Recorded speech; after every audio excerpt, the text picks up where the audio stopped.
Hey, Passionate DJs, real quick before we get started today, we're on a quest to get to 10,000 followers on Instagram, and we need your help to do it. So if you haven't already followed our Instagram page, you can do that by going to instagram.com/passionatedj or just looking up Passionate DJ, all one word, on the Instagram app.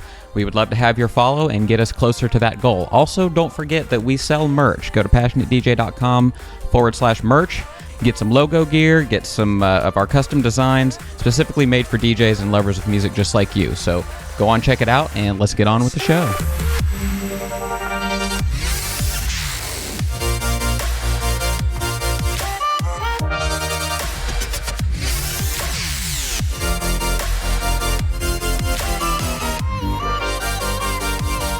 What's up, everybody, and welcome to the Passionate DJ Podcast. I'm your host, David Michael, and today we're talking about basic live streaming advice for DJs. Now, as you can imagine, the timing of this is very intentional, right? Live streaming is something that's very much on all of our minds as DJs right now, as many of us are either required or volunteering to stay home.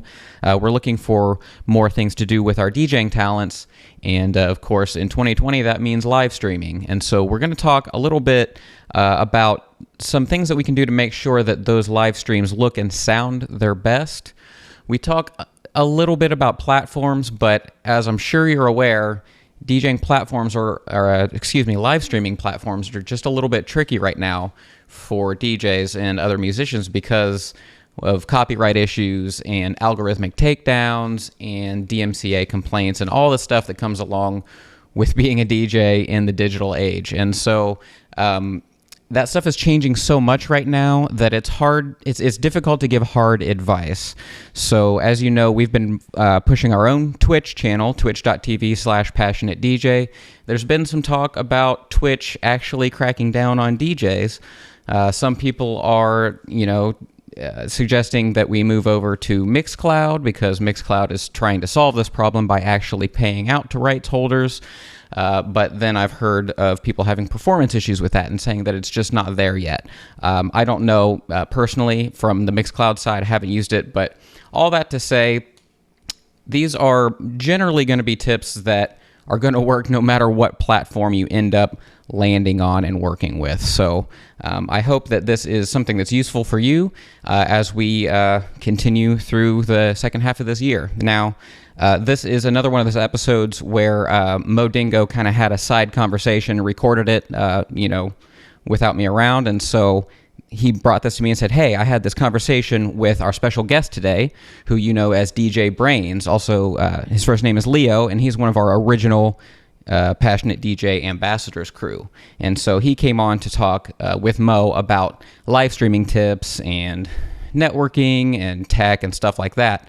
But being that I have an IT background, I just couldn't resist putting my own commentary in this. And so basically, this is going to be an interview between Mo and DJ Brains. But I'm going to interject, every 4 or 5 minutes just to add a couple of bonus tips, just because I can't help myself. So anytime that I'm going to switch over and interject, you'll hear this sound. And then you'll know it's me talking, and then we'll switch back to Mo and Leo. So let's get on and get started with talking about networking and routers and the kind of hardware that's involved with that stuff. So let's get on with it. We have restrictions on what we can do, and but there are going to be some more opportunities that are created out of this, and we've been seeing a lot more people doing live DJ sets. People that we have never seen do live DJ sets before online. Where I really want to pick your brain is talking about that infrastructure piece. Because most of us have Wi-Fi, Yep. and most of us have internet that are listening and watching. So with that being the case, like, what would be some best practices you would encourage people to utilize if they're going to pursue this virtual streaming aspect, everywhere from gear to cable to internet? Just tell me what you think, the future of this looks like and what we need to do to be prepared for it. It depends on, I'd say the first thing is what kind of internet do you have coming in? What kind of speed? I mean, it just all depends on where you're at and what's available. Yeah. and what you can afford. Those are the main things. What kind of router are you going to use? There's so many different choices and flavors out there to. So let's stop there before you go any further. Most of us, I would argue, know enough about internet and Wi-Fi and networking just to be dangerous. Mm-hmm. But when you talked about modems and routers specifically, mm-hmm. I think a lot of us just arbitrarily rent whatever device that our internet provider gives us. Yeah, because it's easy, mm-hmm. and we know it's going to work with them. Mm-hmm. But a lot of those devices are convergent devices, meaning that they do more than one thing. Exactly. So most of them, there's some sort of quote surfboard or something where it's a mm-hmm. modem and a router. Ah, yes. So the modem is what takes that signal from the street into your house, and the router is what turns that signal into your Wi-Fi signal or your hardwire signal in the house. So can you maybe talk about some of the plus and minuses of a convergent device? The way I've always preferred to do it, and I know for years they've the different cable companies, they'll try to sell you on an all-in-one like modem that also has Wi-Fi. Mm-hmm. Myself, I would never do that because I like the ability to tweak and do things with it. So I always get a separate wireless router. Okay. You like to get under the hood. Oh yeah, for sure. Okay. And you can do all kinds of sizes, shapes, whatever. Mm-hmm.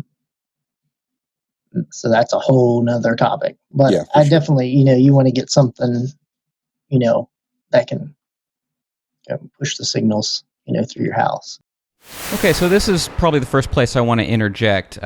What are some other reasons you might want to buy a good router or a gaming router or something that's just a little better than what your ISP gives you? Well, basically the idea is you want better transmit distance for Wi-Fi. That's usually what people are after. Of course, there are also the bandwidth prioritization and throttling features that Mo and Leo talked about. You might want some other features, say parental controls or something like that, stuff that's not necessarily related to your DJing, but stuff that you might not be able to get so granular with if you have a combined device that comes from your service provider. In my case, the reason that I like having a custom router, probably the biggest sell for me right now, is because I wanted to create what's called a mesh network. So this studio is in a separate building from my house, but I want them to be on the same network. And it's hard to get one router that covers the entire coverage of the property. And so what I did instead was create a mesh network, which is basically a router and then kind of satellite devices that extend the same network rather than you having to connect back and forth, because that would drive my devices crazy. Every time I went back and forth between the studio and the house and studio and the house, I've been down that road and it was messy. And so this basically just creates a bigger radius of the Wi-Fi. So those are the kind of things that you're not really going to get from an ISP provided sort of combination modem Wi-Fi router most of the time. But really what it comes down to is when you're choosing a router, don't lose sleep over it, right? Like you're probably not going to use most of the features unless you're already after a specific feature. You already know what you're researching, but in general, it's all going to be fluff. So check some professional reviews, whether it's on some of the tech blogs and stuff like that. Maybe check some consumer reviews on Amazon and just get something that seems to have a strong signal, has enough ports for what you want to do if you're doing hardwired, and just go from there. Everybody likes the Wi-Fi and all of our laptops and everything are Wi-Fi or phones. Personally, I like a wired connection.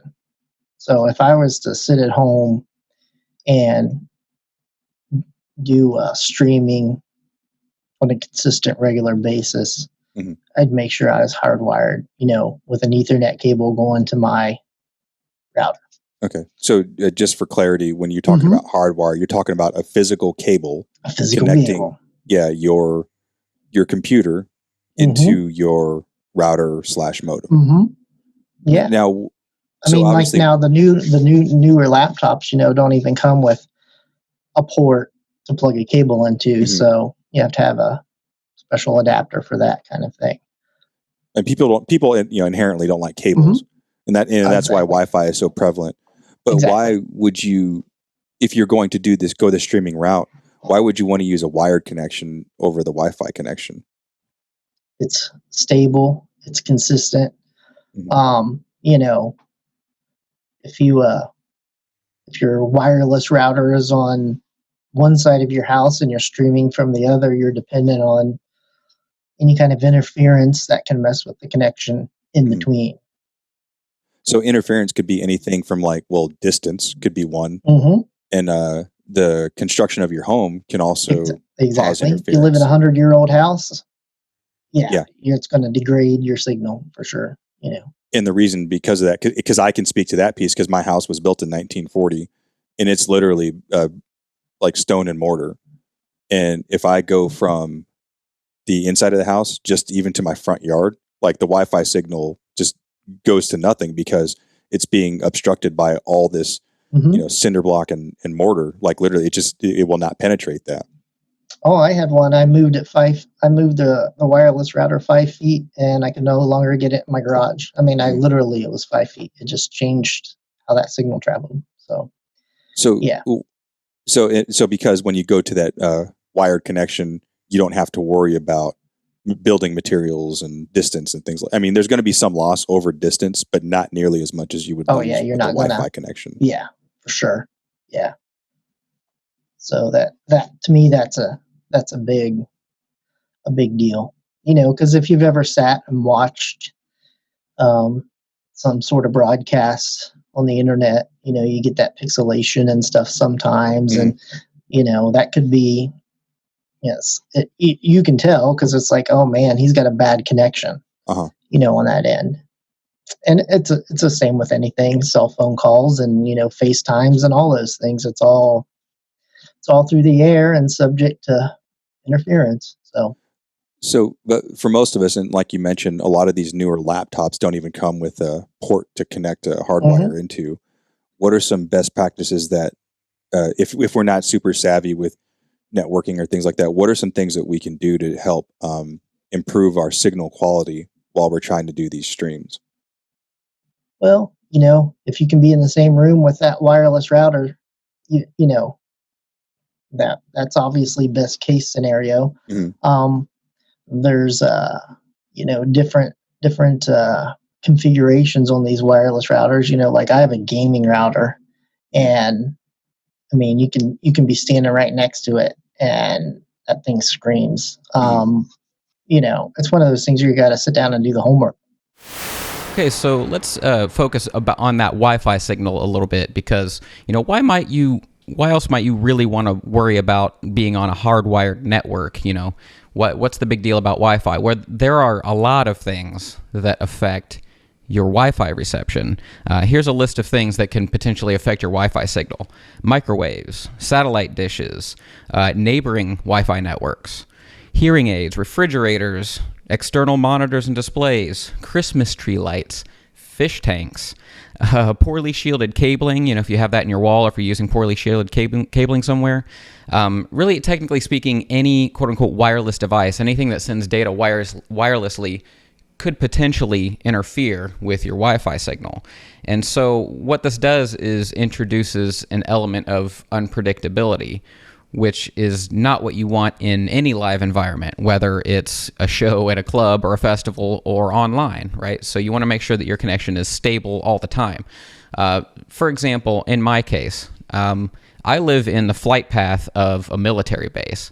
I never really know what the wireless situation is going to be. So even though I have a really strong mesh Wi-Fi network, if I'm streaming, I'm plugging in a LAN cable, and I'm doing it the old-fashioned way, because even though Wi-Fi routers have gotten really good, you just can't beat copper wiring. It just, that once the cable is solid and proper, that connection's always just going to work. So, of course, that means that you need to have enough ports, but you can always get a 5 or 10 or 16 or 24 port or however many ports you need, Ethernet switch, you can add that into the network, and then you can add as many devices as you want. They're not really that expensive these days, so really it's not a big deal to get into wired network as long as you have reasonable access to the router. You know, if you're 2 or 3 floors away, maybe it's a little trickier. But in general, wired LAN is a good idea. You mentioned that you use a gaming router. Can you kind of maybe, what's the difference between a gaming router and like something like you said that Amazon's going to point you to that costs like $20? Obviously, you know, a gaming router is going to cost a lot more. Sure. But what's the difference between the two? Why am I paying 5 times as much for that gaming router versus that $20 one that pops up on Amazon recommended or Amazon buy or something like that? Exactly. Well, the software that's on them, usually you can do a few more advanced configurations with directing traffic, prioritizing traffic. So like if your device that you use, you can say make it have the highest priority on your network. So like put it first in line. Exactly. Okay. Yeah. So you can kind of shape that traffic to how you want it. Usually they come with more ports that you can plug Ethernet cables into. So if you do have more devices, what else? Let's see. Processor. Usually they have more. They definitely have more processing power on them, more memory. You know, to move that traffic. Okay. So. Something that I've also discovered, you know, having a house full of teenagers, is getting your damn kids off the Wi-Fi while you're streaming. Yeah. You know, I've not had any problems, especially because I'll know it too, because with playing games, you know, if I'm playing something online, I can tell right away if there's something going on. You know, hey, who's streaming or whatever, you know. But if you get something that's powerful enough, I mean, you can get everybody streaming and doing their stuff, and you won't even notice the difference. Well, something I wanted to interject right here that might be worth considering is the difference between upload and download, or upstream and downstream data transmission, because most likely the upload speed that you're getting is what's going to be your bottleneck. So a lot of most ISPs have a lot more downstream than upstream that they give to their customers. So this works great for streaming video like Netflix and downloads and things like that, super lightning fast. But if the upload speed doesn't match, then you're going to have a bottleneck when you're doing something like streaming, which is sending data out to the world.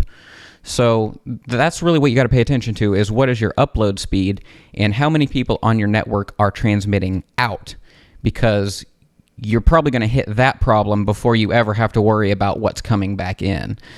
So, you know, in a lot of places, you know, if you're not a city dweller, it's pretty common to have, you know, 10 or 20 megabit upload to your 100 or 200 plus megabit download or more. So it's there's a big disparity there, right? So you're going to share that with anybody else who's uploading on your network. So if you have 2 or 3 people live streaming on your network, that's probably a bigger deal than, you know, somebody playing an online game on your network, for example.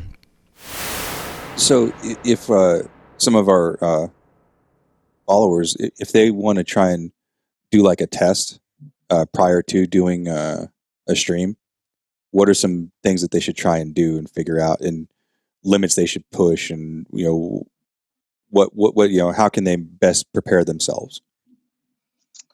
Well, if you just want to, you know, give it a test to see how your stuff's going to work.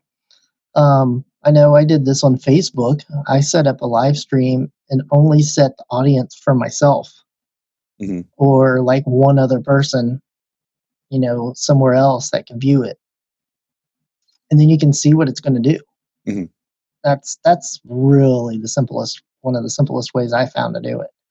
I don't know, some of the, you know, so many of the other platforms you don't have that ability to just set the audience. So to me, that's the simplest way is, get one person in there, or, if you're wanting to do Twitch or something like that and Mhm. you don't really care, this is a test stream, I'll just put it out there.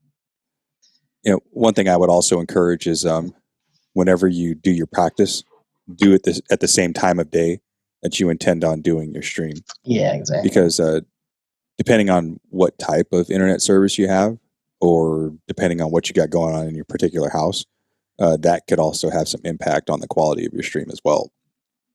Yeah, especially in the evening. Most people are on their stuff in the evening. So, there might be a time period that's not the best time, Mm-hmm.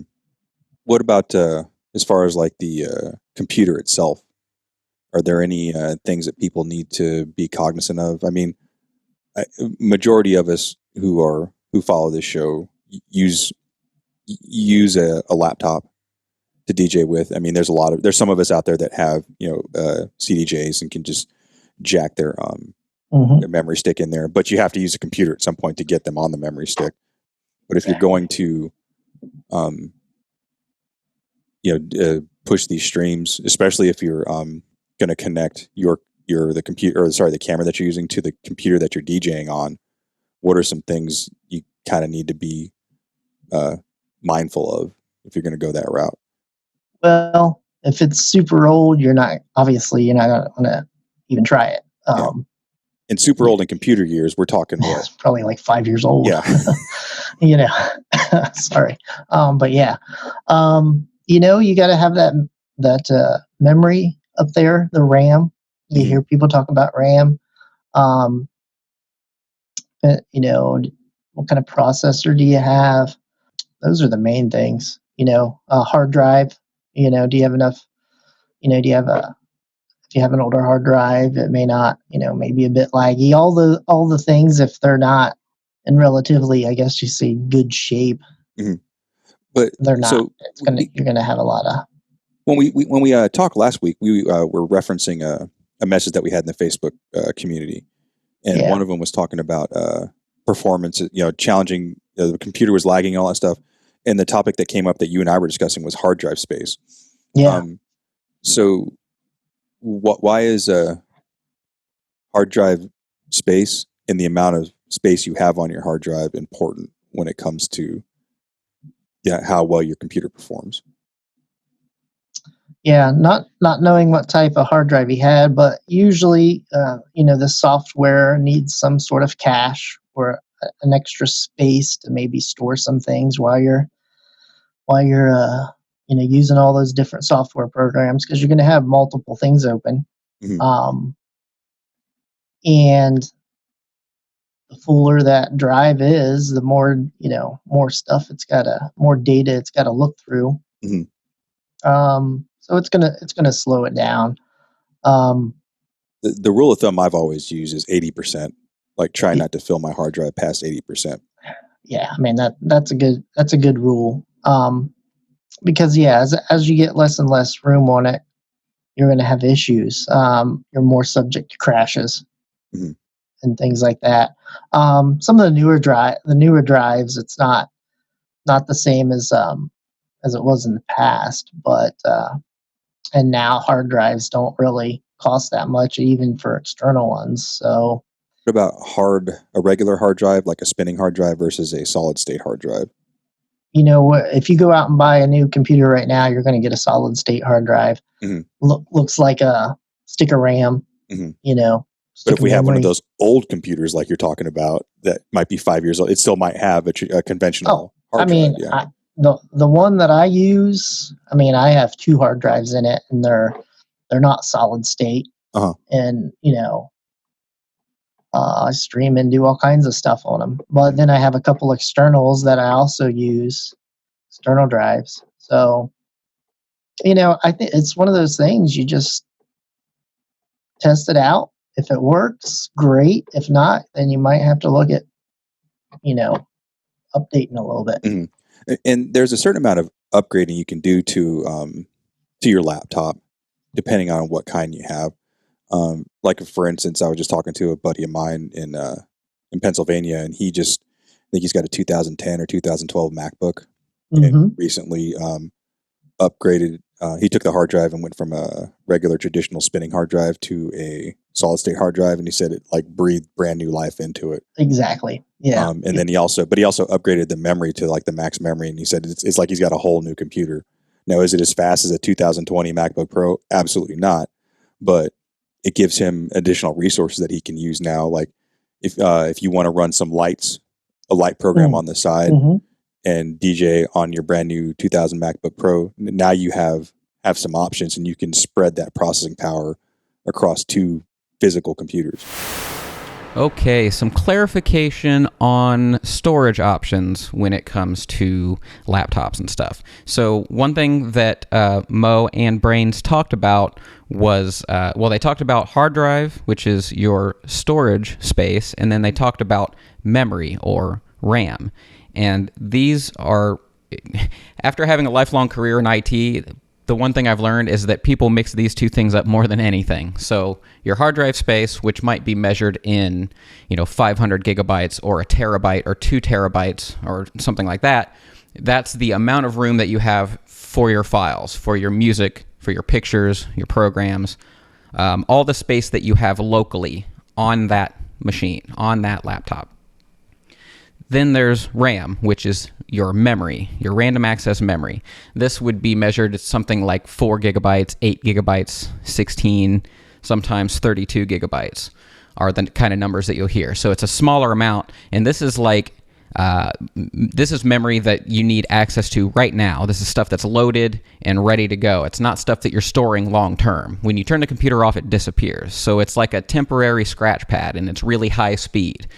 The more of that you have, the more you can have multiple programs open at the same time and stuff, but it doesn't let you save more files, if that makes sense. So that's the difference. One of them is actual storage. One of them is how much stuff can you have open and running at the same time. Now, at a certain point with DJ software, you're going to have diminishing returns. If you have 8 gigs of memory, you've probably got more than you need, unless you're doing something like, running another piece of, running Ableton in the background, for example, along with Tractor or Rekordbox or whatever you're using. Then you're using, multiple programs, and if the CPU is not your bottleneck, your memory will be. So there's a lot of things to take in consideration, but really, I just wanted to point out the difference between the two. Now, when it comes to the storage side, the long-term, the hard drive, they aren't kidding when they say it will breathe new life into an old machine if you replace a traditional hard spinning arm drive with a solid state drive. I mean, it seriously is the one single thing that you can do to breathe new life into an old machine if it hasn't already been upgraded, because the difference is just extreme. I mean, you're going to see a bigger upgrade from this than you will by adding RAM if you've already got 8 or more, than pretty much anything else. I mean, it's like an instant, your boot time will be cut in half or less kind of thing. And there is a catch. Solid state drives are notably more expensive for the amount of storage that you get. So one thing that I would recommend is, if you want to get the performance benefits of a solid state drive, maybe just replace your boot volume with a solid state drive, or make sure that the machine that's running Windows or Mac OS or whatever your operating system is a solid state drive, because anything that's open and running and all that, snap, snap, snap, is just going to load really fast. And then if you have stuff stored on an external traditional hard drive, like music files or video files or something like that, well, then it just you load that stuff as you need it, and it's not really that big of a deal. But what you want is the stuff that's loading and multitasking and all that stuff to work really fast, and that's what a solid state will give you. Most of us, our laptops come with the camera on it, and sometimes you can even buy monitors for desktops that have cameras on it. Mm-hmm. Is there anything wrong with using those, or when you're looking at for an external camera, are there certain things to be mindful of? I wouldn't recommend using your internal, camera on your laptop. They're usually just don't have the ability to tweak the settings and things like that as you would, an external webcam. Plus, with an external webcam, you've got the ability to, to move it around a little bit more and if you want to put it on a tripod, or you'll see things where people like, I taped my iPhone to the wall. I haven't seen that. That's a real thing. Yeah. It's what people see. Mhm. And then you can position it to maybe see your equipment or things like that. However you want to put it up there. I'm always kind of picky when I place my stuff. So yeah. Yeah. For me, when I do my streaming, I just use an old iPhone. Because I do have, like, right now I'm using an external camera, Logitech, which is what most of us have. But I use the iPhone just because, one, it's a convergent device. It's got a decent battery. I'm kind of skeptical about using because I only have one proper laptop, which is my MacBook Pro, and that's creeping up on that ancient age, like you talk about. Mm-hmm. It's a 2015, so it's getting, quote, a little bit old. So for me to try and run my video software through that, yes, it is a virtual aspect to it, and there's video being utilized.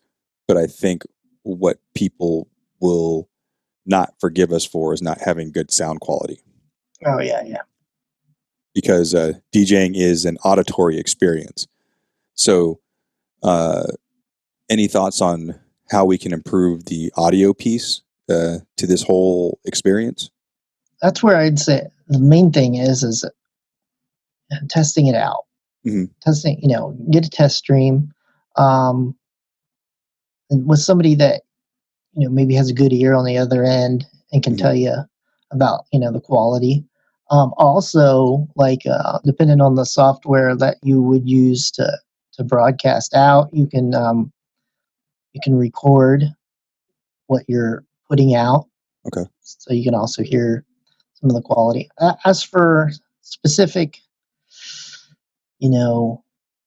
parameters as to what should be plugged in and what's not. I mean, like right now, I've got my controller and it has a USB, and I just plug it into my PC just like I would my laptop.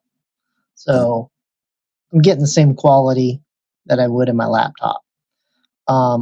If I didn't have that, then you'd have to try some different things with adapters and stuff like that, or to get it into your device.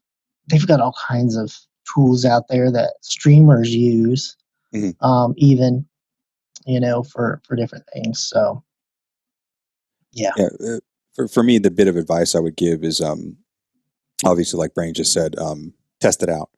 And I'm sure for those of you watching and listening, if you put a message in the Passionate DJ community group and you say, "Hey, I need help running a test," I guarantee you at least one of us will volunteer to help you out and share whatever knowledge we might have with you. But for me, I went the extra step and I bought an iRig 2, which is basically something. It's a little box, and I can take that and run a XLR from my controller and mixer up into the iPhone, and it gives you a line level input, so that way it balances things out. So like today, when I was streaming earlier, when you hear it, it's a pretty clean sound. It's because I'm running the sound directly into the phone, not using the microphones that are built into the phone. Because when you're playing and trying to record like off a reference monitor with your iPhone, it's going to get distorted. And then plus... I was just going to say, I've seen some streams where, how would you describe it? You're just picking up that ambient sound from... you need to be going into whatever your source is. You got to. And especially in my office, I mean, it's a small, it's got low ceilings, so you're gonna get a lot of echo, and it's just not gonna sound as clean as it could. So spending a couple bucks, like for me, that the only thing with the iRig Pro 2 is that it uses a headphone jack, which the iPhone 6 was the last one to have a headphone jack. So I'm fortunate to be able to use that, but they do make an iRig Stream. We're not sponsored by them, so I'm not, and I paid for it myself, so I don't get any juice if you guys go buy these things. Check my Amazon link. iRig.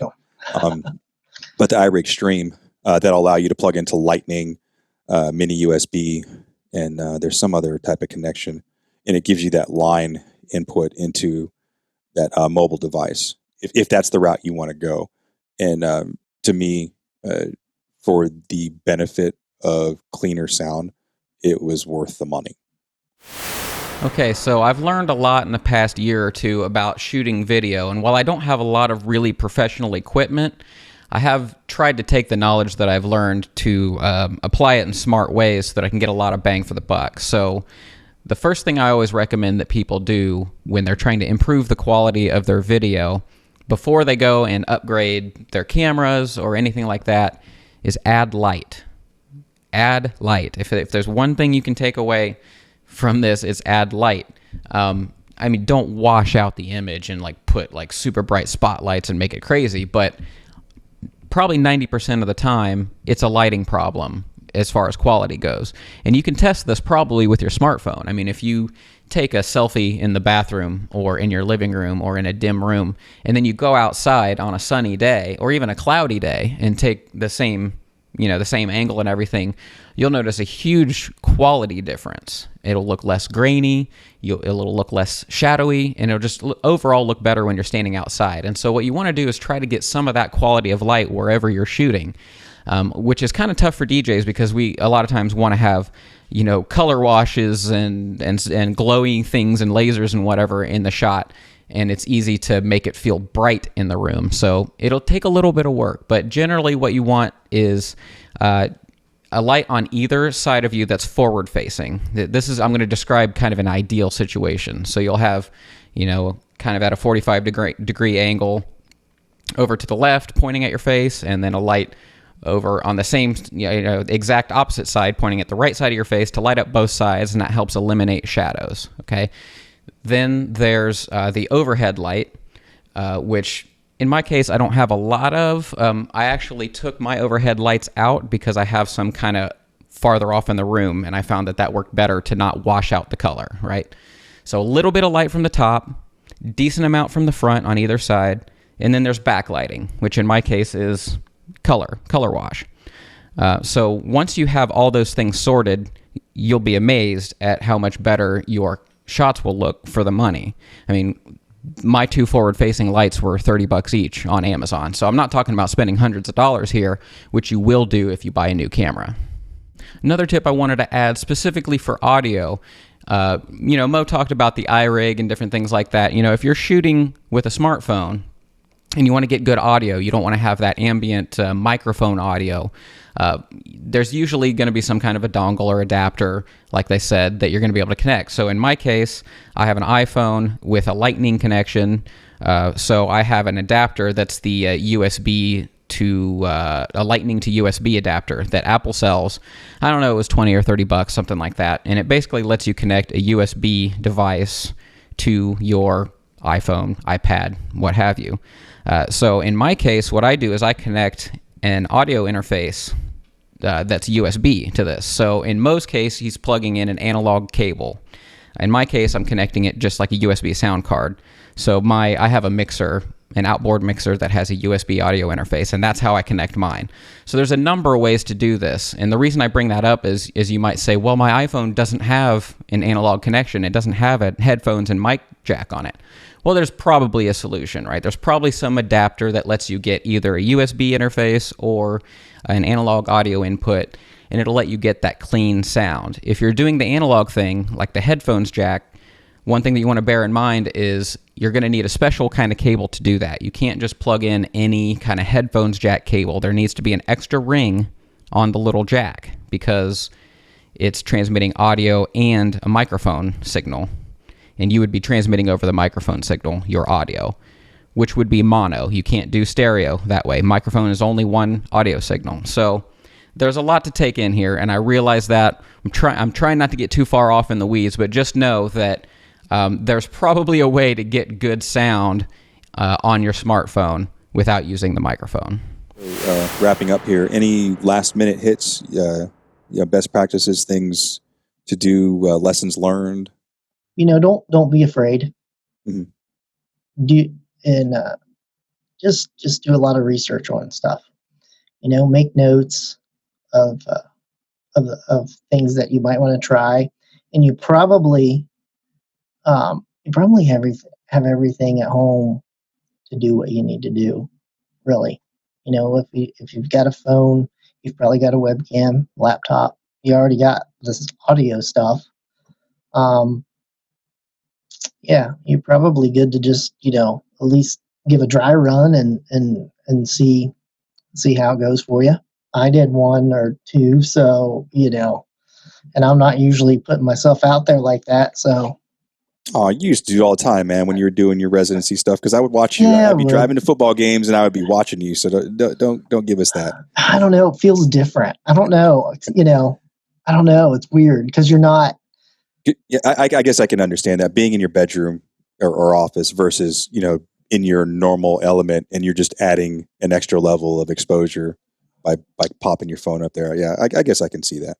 I don't know. I think about it. I saw somebody make a comment on a video that I was watching the other day because I clicked around to a whole bunch of different streams on Twitch just to see what people were doing and all their different setups. And then you get these comments. It's like the guy was like, "Oh, she's not really doing anything," and I'm like, I don't. In a way, I was like, I don't really care because I know when I was messing around yesterday, I was doing some crazy, goofy stuff just for fun. Yeah.